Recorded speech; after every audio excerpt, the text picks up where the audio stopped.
এই নিউজ চ্যানেলটিতে শিবধাম সম্বন্ধে কি বলছে সম্পূর্ণটা দেখুন। সময়টা ছিল 2018 সাল। কথায় বলে, ঈশ্বরের ইচ্ছে না হলে কোনো কিছু সম্ভব হয় না। সুজিতবাবুর সুপুত্র সৌরভ দাস ওরফে গুরু পীরানন্দ মহারাজ সেই ঈশ্বরেরই মানসপুত্র এখন ভক্তদের চোখে।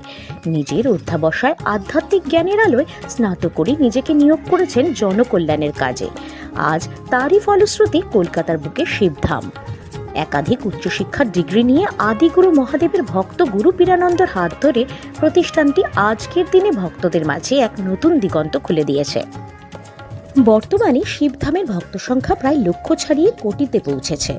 দেশের বাইরে অন্য প্রদেশের এমনকি বিদেশ থেকেও কাতারে কাতারে মানুষ ছুটে আসছে শিবধামের দরজায় এখানকার দেবদেবীর দর্শন পেতে। সকল ধর্মের সমন্বয়ের পীঠস্থান হল ভূত মুক্তি কেন্দ্র শিবধাম। এখন প্রশ্ন হলো, কি ধরনের সমস্যার সমাধান হয় এখানে? আর নামের মধ্যে ভূত শব্দটাই বা কেন? মানুষের কৌতূহলের অন্ত নেই। শিবধামের কর্ণধার গুরু পীরানন্দ মহারাজ দাবি করেন স্বয়ং মহাদেব নাকি বিরাজমান এই ধামেরই অন্দরে। তাই মহাদেবের নামানুসারেই এখানকার নাম হলো ভূত মুক্তি কেন্দ্র শিবধাম। এমনকি ভূত শব্দের অর্থ হলো ভবিষ্যৎ। উনি মনে করেন এখানে আসা প্রত্যেকটি মানুষ তার নিজের ভবিষ্যৎ জীবন দর্শন উপলব্ধি নিয়েই তারপরেই ঘরে ফেরে।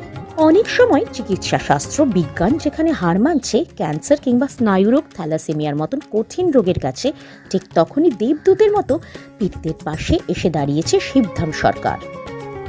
চোখে না দেখলে বিশ্বাস করার উপায় নেই। হুইল চেয়ারে আসা রোগী হেঁটে বাড়ি ফিরছেন শিবধামের দয়ায়। হিন্দু দেবদেবীর পাশাপাশি মুসলিম, খ্রিস্টান, বৌদ্ধ সব ধর্মের একসূত্রে সমন্বয় ঘটেছে এই প্রতিষ্ঠানের আলিন্দে। ধর্ম বর্ণ মিলে উৎসবের আয়োজন সবই চলে সাড়ম্বরে।